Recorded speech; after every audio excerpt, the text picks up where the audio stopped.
Oh, good, exciting night. We have our very first episode of season 2. And with us, we have His Majesty King Axel and His Grace Duke Connor. I am excited to meet you guys. Here, but right.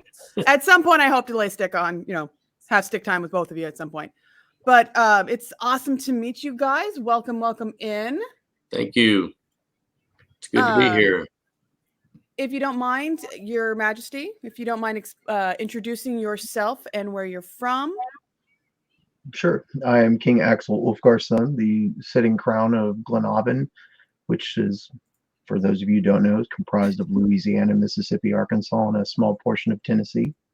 And I reside in the province of Lagerdam here in Conway, Arkansas. And Your Grace? Oh, hey.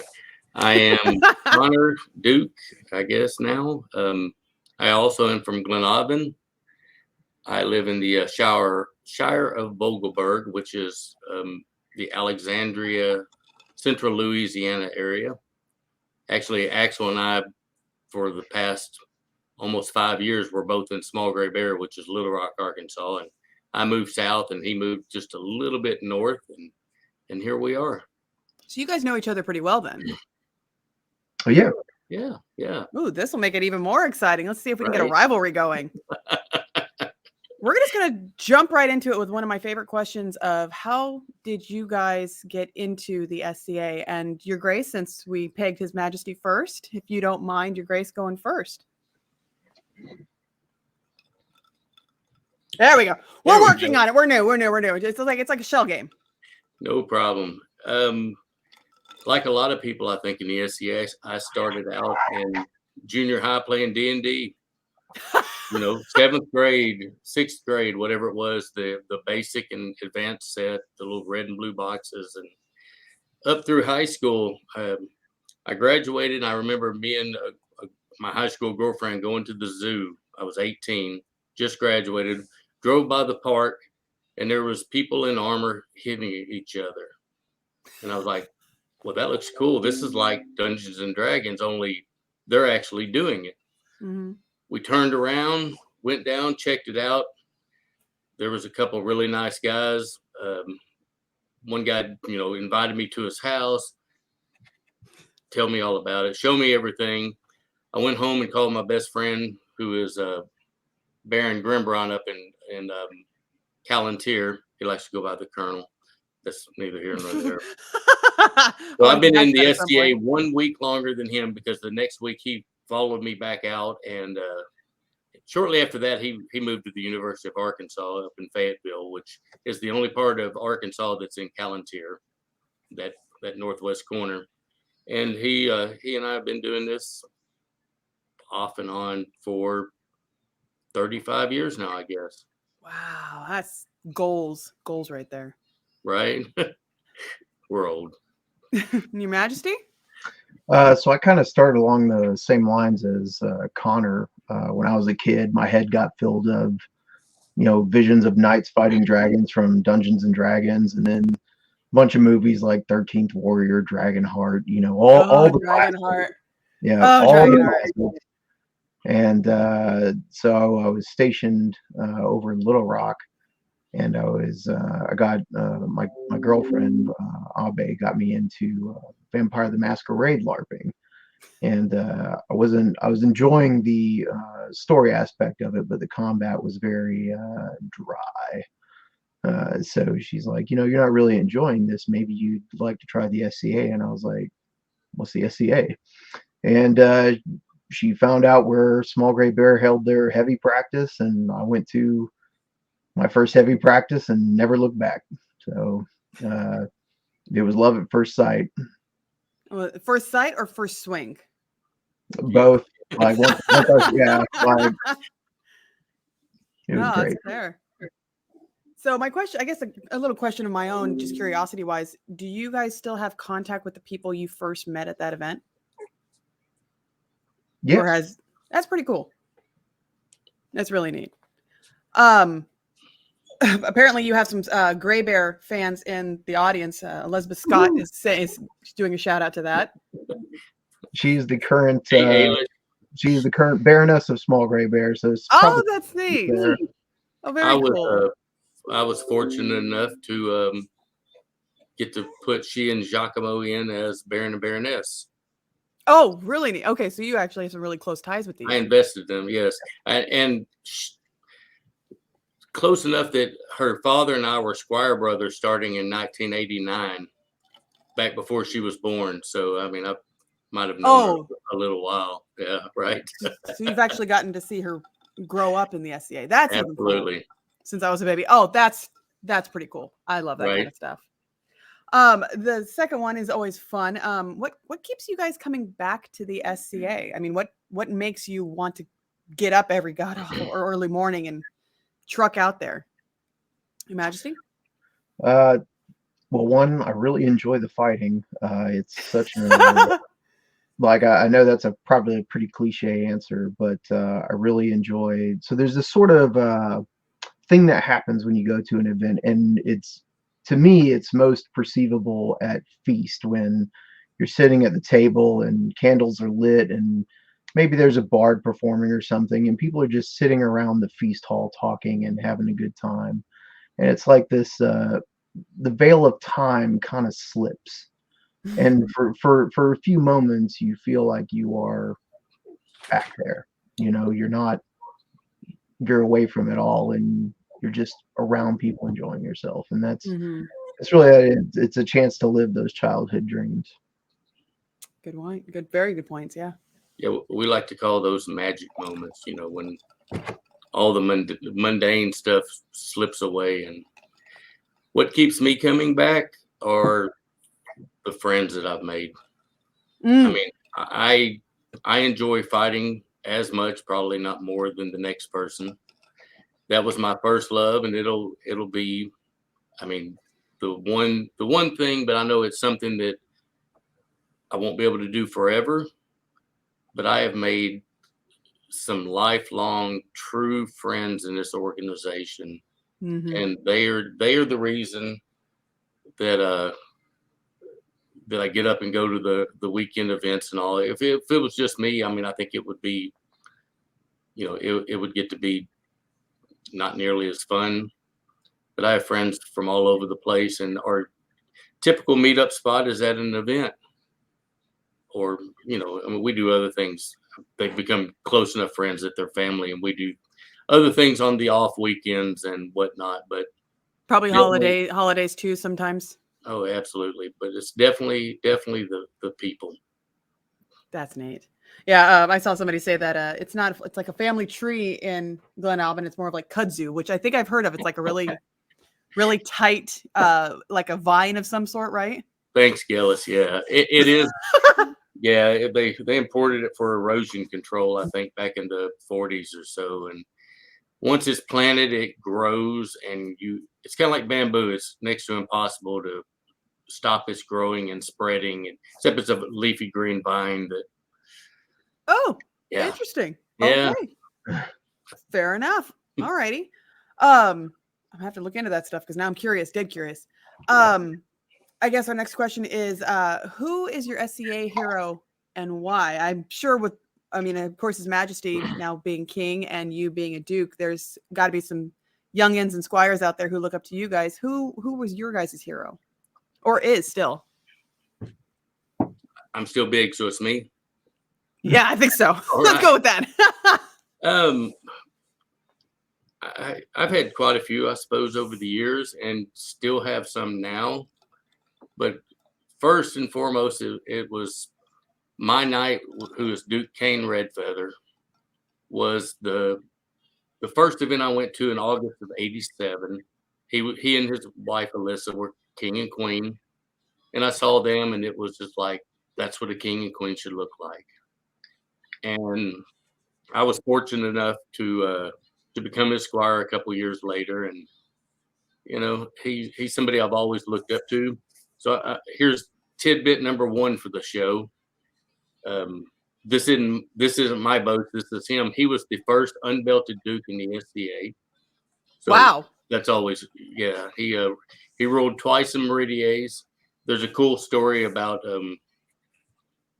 his 50 link chain. he was Kane's Quest, and that we won't get into that. But yeah, he was by I think 2 weeks was the first unbelted Duke in the society. So that's a cool thing. But he's somebody I've always looked up to, and still do. Mm-hmm. Good bragging rights. Majesty? That's a difficult question to answer. I've had a few, but probably the most consistent was probably my knight. It was Sir John the Bellringer. Still is in many ways. He has been a constant source of, regardless of what he will say, encouragement and sound wisdom. He taught me a lot about being a knight, and we have just, we had many discussions on the virtue of chivalry and things like that. He, on the field and especially outside of the field, he was very good at the what I would say is the LARP aspect of the SCA. And then of course, other heroes, both my ladies, Her Majesty Queen Jack and the Honorable Lady Abe, both heroes to me, because they both believed in me and showed me that I could be more than what I was. Very cool. Really awesome to have that kind of background too. We have a question about a royal ruling from Dongle, and I apologize if I butcher this name. I am verbally dyslexic. Dongle Mac Ronan. We need a royal ruling. Is it Randy the Ram or Rammy the Ram? Inquiring minds want to know. And what? Apparently, do you want to take this, Your Majesty, or you? Sure. So that's the name of the mascot, and His Majesty. You guys have a mascot? Yeah. Well, I mean, the Ram is. His Majesty is going to say that he must consult with Her Majesty and the kingdom historians to ensure that the proper answer is given, and a decree will be made at a later date. There you go. How political. I mean, how good. Good job. Good job. Because that's the first I've ever seen either one of those names, and it's cool and all, yeah. Wait. Okay, so you guys don't know about it either, or is it like you said? No, it's a kingdom recently mascot? it has come up that he's one of the kingdom heralds, and he's asked if the Ram, which is the Glenavon Ram, actually had a name. Like some kingdoms, they named their kingdom mascot or whatever, apparently. Oh. And I have never, this is new to me. I've only been around since we became a principality and before, but I haven't heard of it.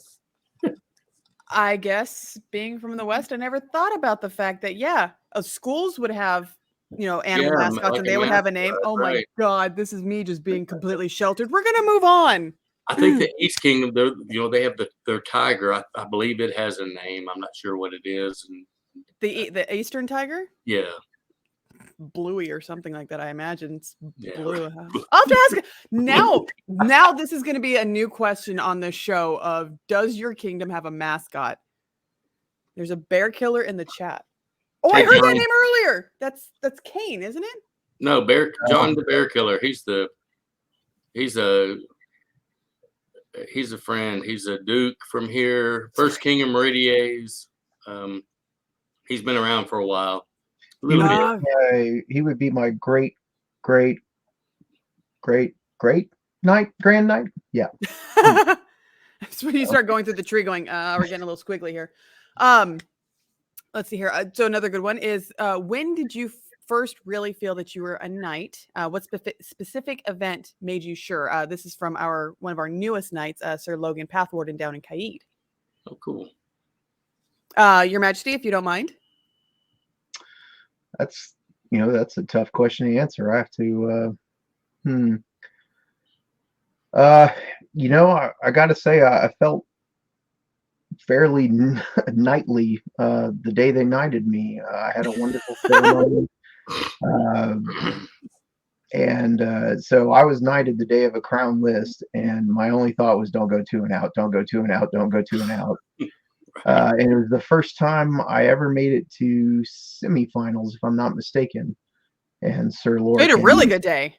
Yeah, so it was really epic to, do that well on the day you were knighted. But I think I'll be honest with you, there are some days I probably still struggle with imposter syndrome, and still ask myself if I am portraying a knight correctly. So it is a long path to answer that question, but there are definitely some moments where you feel pretty knightly. So.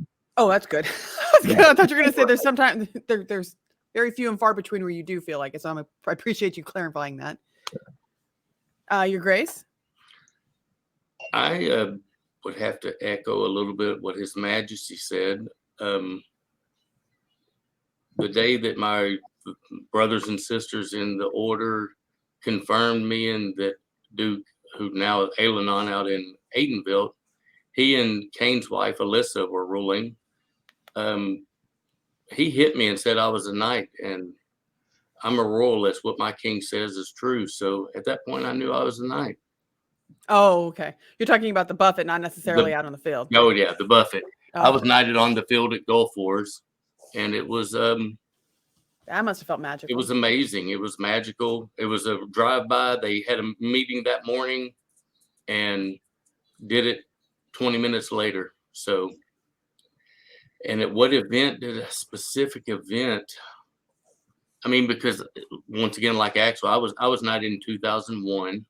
So it's been a little while, but you do get imposter syndrome, even late in the game. I mean, this far in, you sometimes feel like, am I doing this right? Am I making people proud? Am I? Yeah. I mean, I try to live every day to do right, to do the right thing, and you can't. We all fail, but yeah, I strive to be what I would want a knight to be. Oh, makes a lot of sense. This is a really good, curious one that I'm about. What was your personal philosophy, path, or your path on the training before you were knighted? Like, what was it that you were trying to portray? Yeah, Your Majesty, you're up. Looks like. That's fine.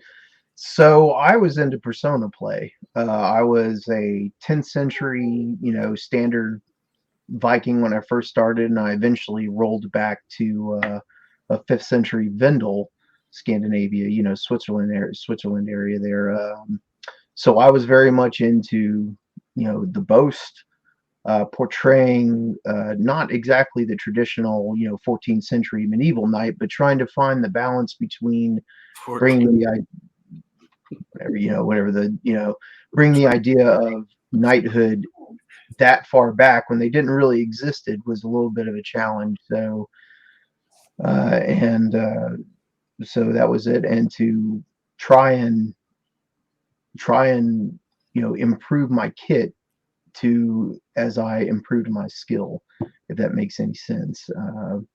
But it was basically, you're never going to please everybody, so do what it is you love doing and have fun, as long as you're not encroaching on other people's fun.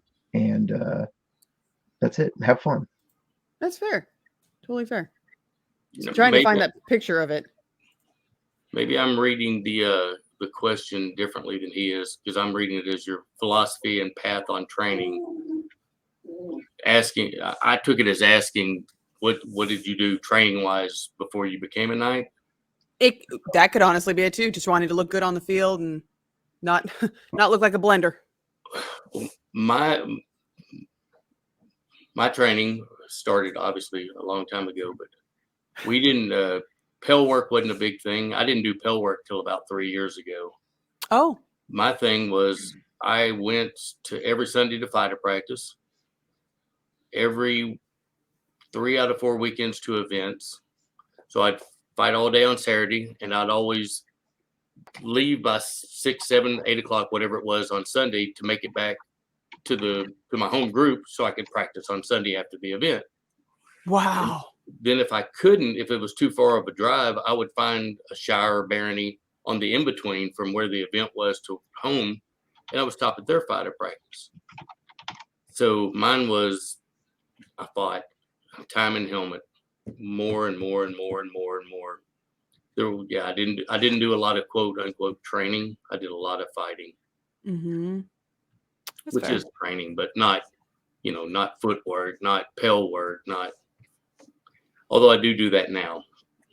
Got it. Is that just something you decided to add on a little bit later?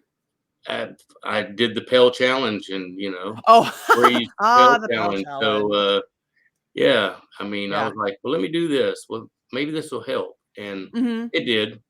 I mean, that's fair. That's fair. Yeah, so I'll answer it the other way that Connor translated. I saw the word philosophy and went off on a tangent. Sorry about that. So I agree. Yeah, I agree with His Grace. There's no substitute for time and helmet. I trained outside of fighter practice. Physical fitness, lifting weights. But yeah, there is no substitute for time and helmet.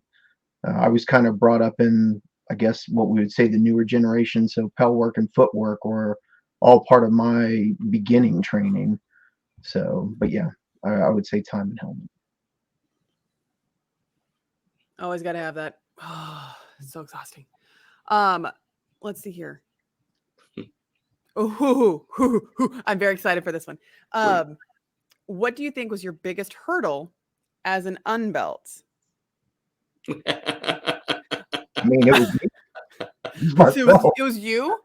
Like, do you mean like you were like in your own, you mentioned imposter syndrome earlier. Do you think that was keeping you back a lot more? I don't think the imposter syndrome really came in until after the elevation. It was more of a wanting to act like a knight, to be a knight, and acting outside of my station a little bit, but it wasn't necessarily a bad thing. I'm just I get enthusiastic about what I do, so I push very hard, and I was moving pretty quickly. So I was my own biggest hurdle in that.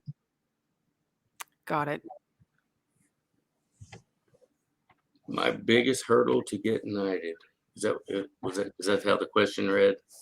Well, just what your general hurdle was. Like, some people might have a plateau, some people might get in their head a little bit too much. What, I guess, really take it how you want. I mean, what's been your hardest part as the unbelt, not as the knight, as an unbelt? As the unbelt, I was in for a couple of years, and I progressed really fast, real quickly, and then I got married to somebody who, going in was like, hey, it's cool, you should do that. And then when I got married, they were like, yeah, you shouldn't do that. So I spent 2 years hard and heavy, and then 6 years of marriage that I didn't get to go to an event and all. And that was when things didn't work out. I mean, when I started back immediately, and 2 years later, I think I got knighted. So my biggest thing was, I made personal choices that ended up not working out for my quote unquote SCA career. But I was always I knew what I wanted early on, and I had people that would help me get there. And it's just, and fortunately I was blessed with natural athletic ability, I guess. Got it. Not that things came easily, because my son will always go, well, things just came easy to you. And I was like, I told him the story about how I went to events 3 out of 4 weekends and stopped at a fighter practice every Sunday on the way back or at home. And then, and he was like, oh, so you really had to work at it? I'm like, yeah, I really had to work at it. Yeah. I mean, natural ability will take you so far, but it'll only take you so far. It's almost like you got to have finesse it a little bit halfway. That's right. That's when the training and the practice comes in. That's fair. I'm so sorry. Excuse me. That's all right. It's like it blew up on me. Never mind on that one. Okay. A really good question is, what's your favorite event you've been to? As somebody who's barely ever left the West, I'm dying to hear what your guys is, especially with over there. You guys seem to have much more cooler events, like more things to do. Let's see here. Your Grace, you got picked. Favorite event is probably always going to be Gulf Wars because have you ever been? No, it's on my bucket list because I have to go to I have to go to Louisiana for the food. I just want to go for the food. You should. So Gulf Wars, it's been great for me in a lot of ways. I mean, obviously I was knighted there, so there's always that. You got that history. Yeah, absolutely. And so Gulf Wars is probably my #1 favorite event. Mm-hmm. And I've been to quite a few out of kingdom events over the years. I mean, I went to Penzic one year, but that was Penzic 20. So that's been, I'm sure it's changed a lot, but it was very impressive. War of the Lilies in Callantyre is always a fun event. Mm-hmm.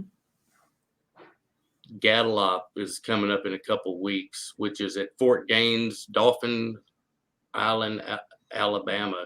It's in an old Spanish-American war fort. Wait, I think I've heard about this one. It's very cool. Tell me the name again. It's Gellir. Gellir. Mm-hmm. That's a cool name.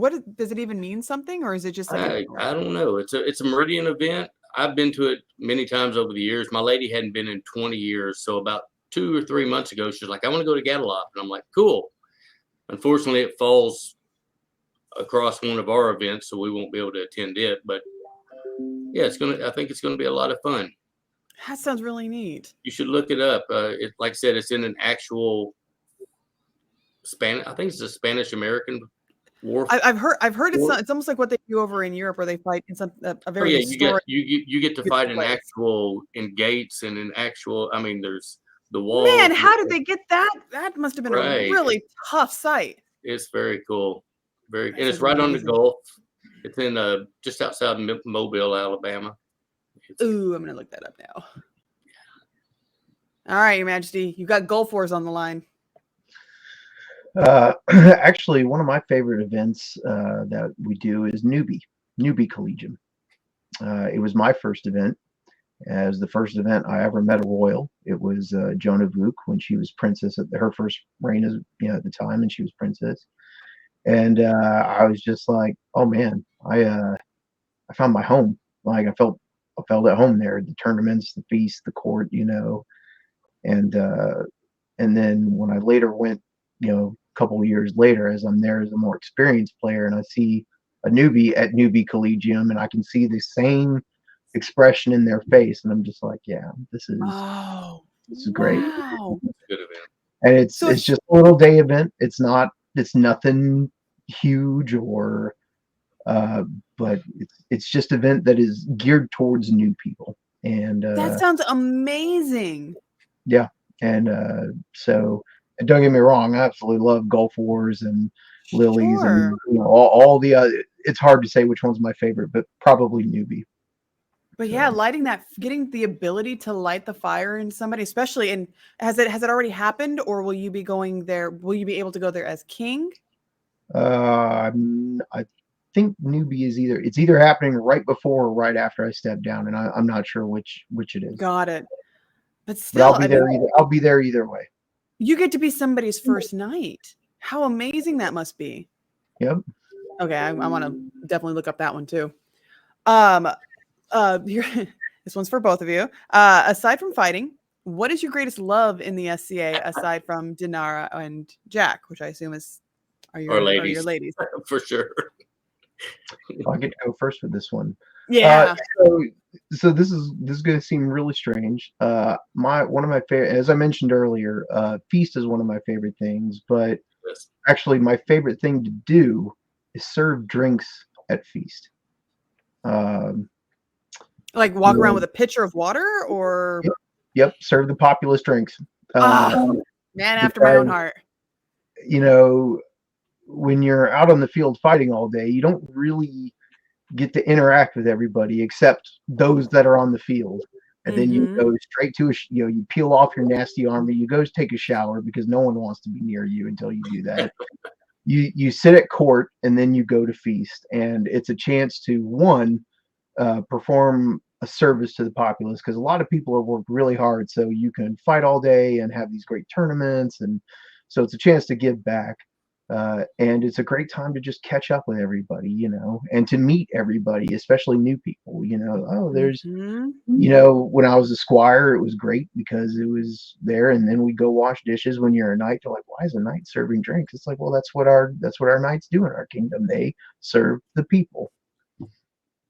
Love it. Love that. Dog. Drink. Sorry, that one's just for me. I love those kind of games. Oh, that's a fail. That's why I brought a pitcher. What's that? That's why I brought a pitcher. Oh yeah, I should have. I don't have. Wow, I am behind. Hang on, I gotta pour some. Nope, never mind. Anyways, go ahead. I'll echo Axel there, His Majesty, on. I really enjoy feast. We have a tradition in our kingdom, which I got to do this past weekend, that I didn't get to do the last time I stepped down because of the pandemic, is the outgoing crown serves high table, and we also got to serve the populace at feast. So really, I guess it's kind of a show of humility, and that you're willing to give back and serve your kingdom once you step down from being crowned. So yeah, it's typical that our crowns that step down that morning serve high table that night to serve the new crown. So that's cool. I'd love to see that. I like that. Another thing that I really like, I shouldn't say unfortunately, it says besides Annora, I really enjoyed drum circles and Middle Eastern dance, and my lady is phenomenal at it. We have several ladies that are just mesmerizing, and I really enjoy the after feast. The guys and gals pull out drums. Hopefully there's a fire and there's a hafla going on. That's probably one of my favorite things. Do you guys have a lot of those happening? We used to, and then we didn't for quite a while, but our last several events, there have been again. So I'm hoping there's a resurgence in it. That's really neat. That must be super magical way to in the evening. You get to sit there and digest, get to watch this whole thing. Your feasts sound amazing over there. And I love the idea of it makes people stay for the feasts later.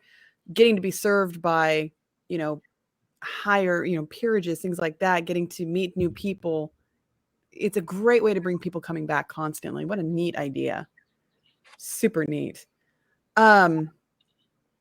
Here's another new question. If you remember, what was the best advice that you got at your vigil or your elevation? I'm assuming your vigils. I didn't have a vigil. Oh, were you offered and then knighted? Yeah, within like half an hour of each other. Was that your decision, if you don't mind me asking, or no? Was that it wasn't. My they had the meeting, and my knight said, "Let's knight him on the field," which ended up being perfect for me. Oh. So we had one battle, and then there was a little bit of time between two battles. They did an on-field court. Called me up and knighted me right there. So that's pretty cool. Yeah. Now I've lost what was the question again? Oh, the best advice. Yes. This came after my elevation, and it may have been the same event. I'm pretty sure it was. But a knight who was in Glenavon, Meridies at the time, who's back in Trimaris, I believe now. It's advice that I often give at other people's vigils. And it goes something like, now that you're a peer, people are going to think basically that you know things now that you didn't know before. That somehow you have gotten this great wisdom because all of a sudden you're a peer, whereas, 30 minutes ago you weren't, or whatever. He said, and people are going to come to you with problems. You won't be able to solve all of their problems, but what you can do is listen. He told me, he said, everybody deserves their 5 minutes, meaning that everybody deserves to be heard. So you listen to them, And a lot of people, you know, when they come to tell you about whatever their issues are and whatever, you're just like, oh, hold up there. Okay. But they deserve to be heard. Whether you can do anything about it or decide to try to do anything about it is up to you. But everybody deserves their 5 minutes to be heard. And I couldn't agree with that more. And this is 22 years later, and I still give that same advice at people's vigils regularly. That's great. Your Majesty? I got a couple of really good ones. At least I feel they were really good. One of them was to stay humble and remember that a knight exists to serve the populace. They are protectors and servants of the people. The second one that I got was that from the moment you're announced, everything changes. You don't have to have the belt on yet. The moment they announce you, your word instantly carries more weight, and people will take what you say and they will go with it. And I'm not sure why that is, but they do. And so you have to become more mindful of what you say and how you say it. And the third piece of advice that I got was that, you know, everyone right now knows you who you were before you were a knight. But eventually, someone is going to meet you, and that you will be, as you stated earlier, you will be the first impression of a knight that they get in the society. Yeah. And so it's always a good thing to try and keep in the back of the mind to be humble, be mindful of what you say and how you say it, and remember that first impressions last a long time. That they do. That they do. I have one more, that the advice my knight gave me, Kane Redfeather, and I've heard him give to countless people over the years. So when you're wearing your white belt, always pull it to the side when you go pee, or people will think you're a protege. Yeah, that's Kane. Yeah, you pee on it, it turns yellow, and then they all of a sudden think you're a protege. I was going to try and figure out which was the more important piece of advice, but I think that actually, you know what? I think that actually needs to go onto a shirt. Right.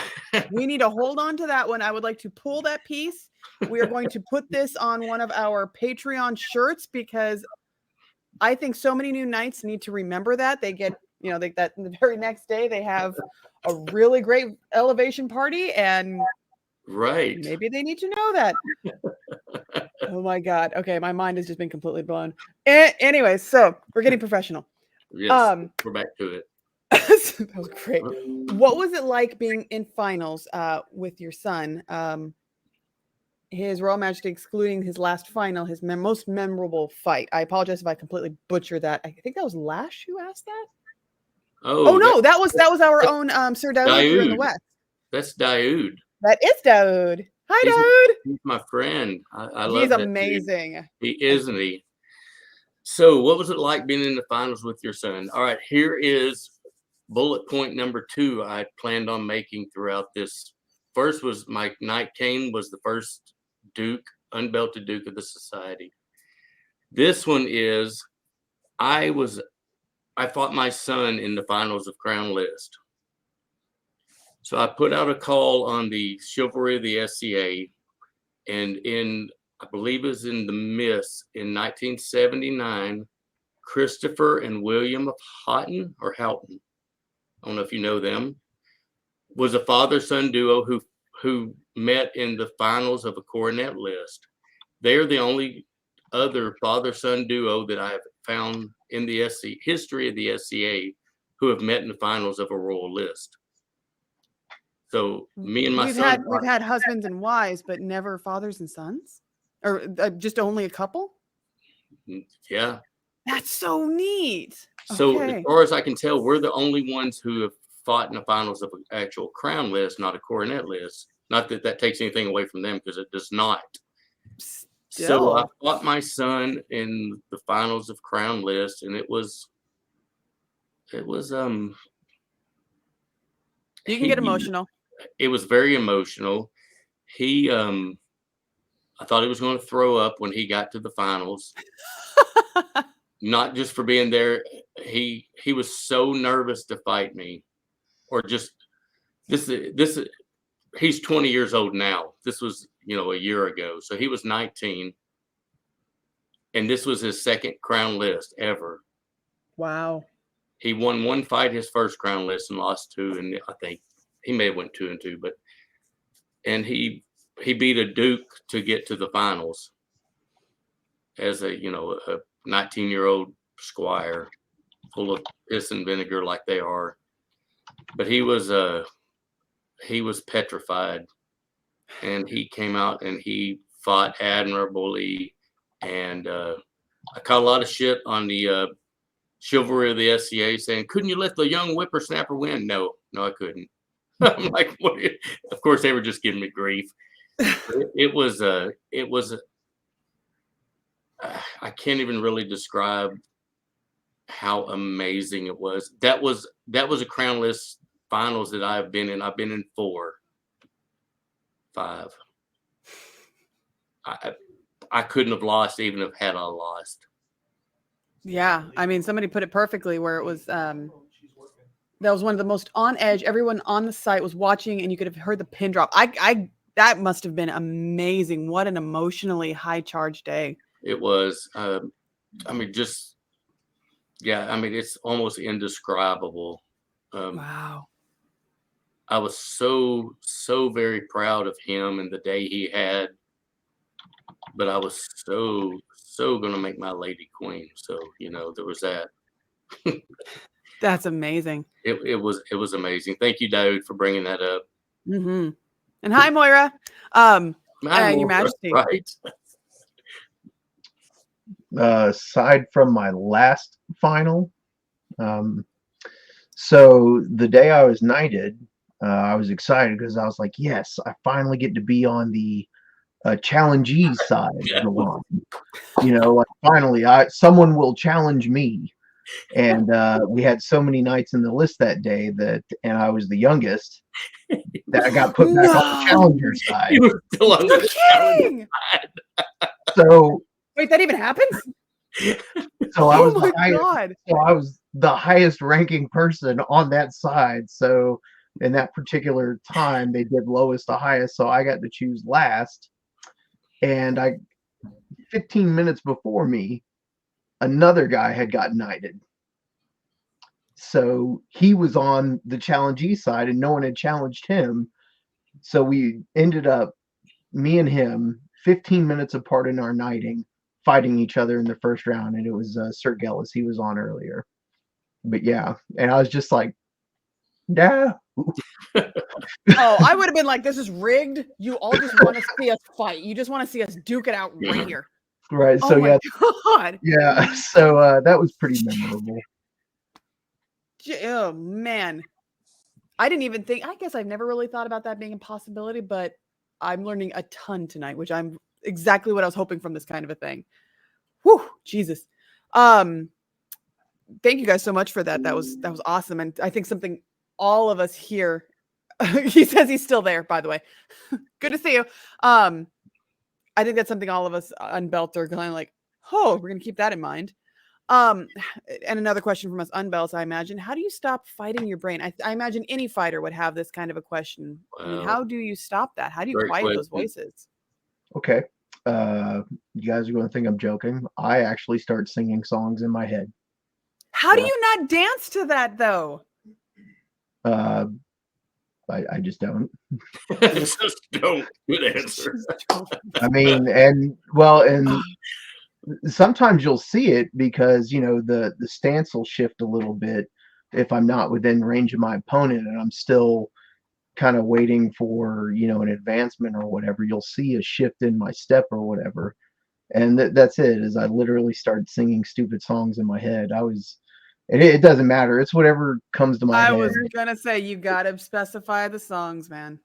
The last time, let's see, it was a fighter practice 2 weeks ago, and it was a Taylor Swift song. Of course. Yeah, Like I'm kidding. Tell me There's it was no, Shake It Off. Tell me it was Shake It Off. Shake it off. no, Shake It Off. John's even saying Shake It Off. I can't even tell you which one it was. And I just remember stopping and the guy looking at me going, how do you, he asked this pretty much this exact same question. I was like, well, I sing a song in my head, you know, or I hear this song in my head. And Death by Jazzercise, not quite Gellis. It depends on when you catch me. So oh my God, that's gold. But yeah, it's anything to force my brain to allow the thinking to stop, because that's what gets you killed is you think too much and you're a step behind your opponent, and there's that delay because you're thinking too much about your actions. So you want to shorten the OODA loop and basically react without thinking. So that's genius. I am so implementing that on Sunday now at practice. Yeah, I have to do that now. I don't care what happens. All right, you guys, you gotta tell us. All right. My lady, I saw her post that I do dancing, and I do. I'm always, but I oftentimes, or more times than not, I'm my own worst enemy. I get on my own head and I think, and thinking gets me killed. One of the things I'll do is, for the longest time, I would throw something and I would go, oh, I think that might have landed. Boom, and I'd get hit. Oh. So I did that in a couple crown lists. You know, I'd throw something, I'd go, hey, did that land? And I'm thinking to myself, did that land? Boom. So I have gotten into, and this is what I tell my guys or anybody, if you're fighting in crown lists, I said, it's a zombie apocalypse list. You double tap everybody. So you throw one, it's a lot easier to say, I'm sorry I hit you with that second good blow than to say, well, I thought the first one was good and then you killed me, because obviously it wasn't, because they're still swinging. So to get myself out of the throwing something and sitting there wondering if it was good or not, I always throw the second shot now. I mean, that makes sense. So I always tell them it's a zombie list. You double tap everybody. Well, if you can, I mean, you know. I mean, they should honestly be blocking too. If you're still within range, even if that one shot was good, even when a hold is called, continue to block. When your leg's taken, continue to block. It's just good practice. It is good practice, right? So this is actually excellent timing for my most favorite question right now. On a scale of 1 to 10, how prepared has the SCA made you for the zombie apocalypse, and why? Double tapping not excluded. Double tapping not excluded. Well, I mean, obviously there's armor to help to keep you from getting bit. If all the movies are right, that you get bit, you turn into a zombie, right? Yeah, but then you become this armored zombie. Yeah, but those are the higher level bosses. I'm sorry. Right. So just being able to learn how to smash things, I think that would. Who knows what a real Walking Dead or zombie or whatever would be like, but I would take a warhammer, with the smashing in and the can opener end and put armor on, and yeah, I think just go to your own fighter practice. Yeah, I mean, just don't tire out. learn how to climb a tree in armor. At that point, cardio doesn't win crowns; it wins apocalypses. Right. Got it. All right, Your Majesty. So I'm going to be bold, and I'm going to tell you that it is on a scale of 1 to 10 has made me a 10, and I'll tell you why. Ooh.